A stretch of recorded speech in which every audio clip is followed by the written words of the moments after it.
बक्सर, याद करिए जिस पावन धरा पर भारत के त्रिकालदर्शी ऋषि महर्षि विश्वामित्र ने एक संकल्प लिया था। एक संकल्प, और वह संकल्प था, बहनों और भाइयों, जिसके बारे में महाकवि तुलसीदास जी ने कहा है कि गादि तनय मन चिंता व्यापी, हरि बिनु मरहि न निश्चर पापी।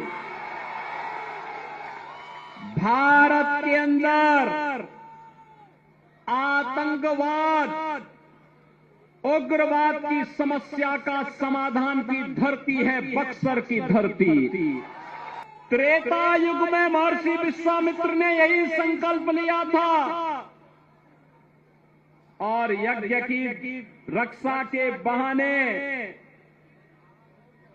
उन्होंने अयोध्या में जाकर के महाराज दशरथ से आग्रह किया कि मेरे यज्ञ की रक्षा करने के लिए अपने पुत्र दीजिए, क्योंकि यहां पर पहले से ही ताड़का का आतंक था।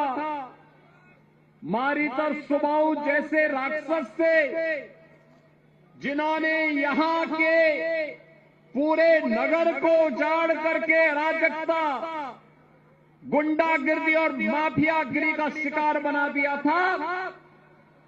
तब महर्षि वशिष्ठ के आदेश पर महाराज दशरथ ने अपने दोनों पुत्र राम और लक्ष्मण को इसी बक्सर में महर्षि विश्वामित्र के यज्ञ की रक्षा के लिए भेजा था।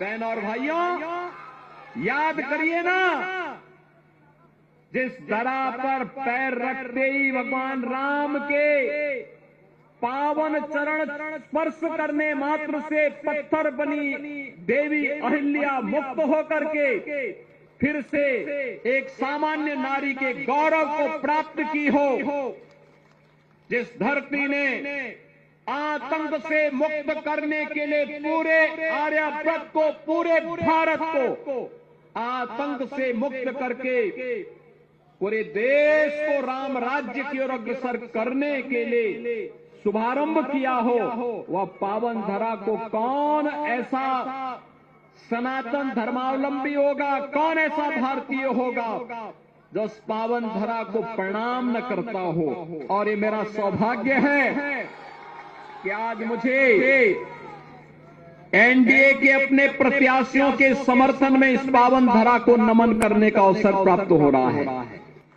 बक्सर बदल गया। वह समय था जब बिहार में आतंक था। उस समय बिहार में अराजकता थी, गुंडागर्दी थी, अपहरण एक उद्योग था और भ्रष्टाचार चरम पर था। बहनों और भाइयों, आज बिहार को देख करके लगता है कि अब बिहार अपनी पुरानी उन स्मृतियों को पूरी तरह समाप्त करके एक नए भारत का नया बिहार बन चुका है, जो प्रधानमंत्री मोदी जी के विकसित भारत के संकल्प के साथ जुड़ने के लिए प्रभावी ढंग से आगे बढ़ रहा है। अब बिहार अपनी पौराणिक पहचान को फिर से स्थापित करने के लिए तेजी के साथ आगे बढ़ रहा है। और जिस बिहार ने चाणक्य जैसा गुरु दिया हो, ये वही बिहार है जिस बिहार ने देश की आजादी की लड़ाई में बढ़ चढ़ करके भाग लिया। वीर कुंवर सिंह इसी बिहार की धरती की उपज है। ये बिहार की धरती जिसने देश के संविधान सभा के अध्यक्ष के रूप में डॉक्टर राजेंद्र बाबू को जन्म दिया हो, ये बिहार की धरती है जिस बिहार की धरती ने